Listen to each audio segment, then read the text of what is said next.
Bonjour, je suis toujours dans la préfecture de Nara, exactement à Yoshino.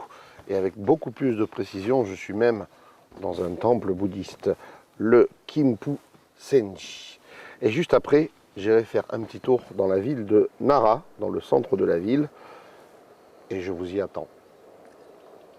Je m'appelle Cyril Copini, je vis au Japon depuis 18 ans et j'ai le plaisir de vous emmener avec moi à la découverte de cette merveilleuse préfecture de Nara.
Voilà une drôle d'expérience que vous pouvez tous vivre en venant dans ce temple. C'est tous les matins et puis toutes les fins d'après-midi, vous pouvez participer à cette heure de prière. Après Tengawa, me voici à présent à Yoshino, et plus exactement au Yoshimizu Jinja. Jinja, c'est un temple, mais ce temple-là a la particularité d'être aussi pratiquement un musée de l'histoire du Japon. C'est par là.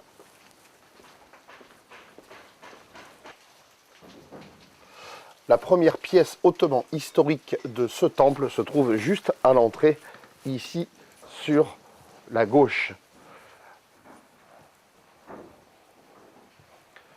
Alors vous vous demandez ce que c'est comme pièce? Eh bien c'est tout simple. On est au XIIe siècle dans l'histoire du Japon et il y a une bataille entre deux familles, les Heike et les Genji, pour récupérer les territoires du pays.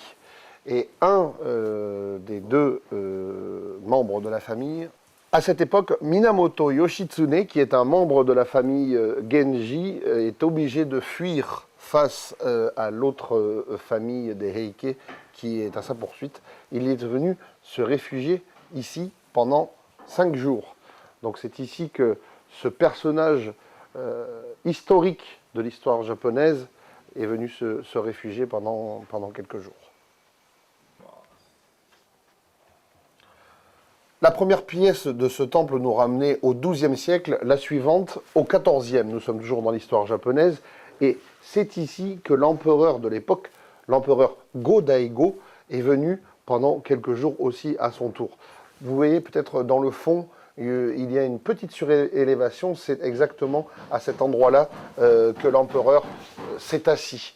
Et puis dans le fond, vous remarquez aussi de très très beaux panneaux dorés qui représentent une scène en fait de pique-nique sous les cerisiers, comme on dit ici, le hanami, à laquelle a assisté cet empereur Go-Daigo à cette époque.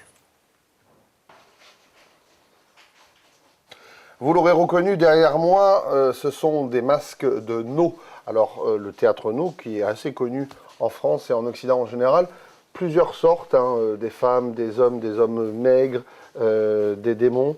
Vous remarquerez que le masque est très très très petit, puisque ce sont aussi des masques qui datent du XVe siècle. Et donc à cette époque, les Japonais aussi avaient des visages, étaient beaucoup plus petits que les Japonais contemporains.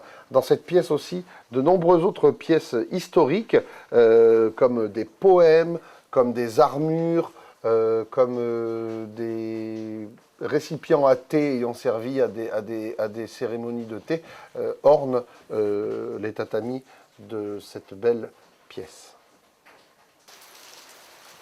Je me trouve à présent dans un endroit magique et mystique, le Yoshino Mikumari Jinja. Jinja, c'est le temple shintoïste, celui qui est dédié au kami, les dieux qui sont dans la nature tout autour de nous.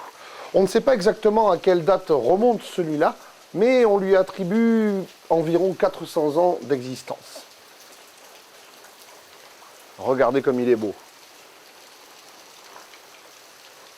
À l'origine, ce temple est dédié aux kami de l'eau. Ça tombe bien, aujourd'hui en plus, il pleut.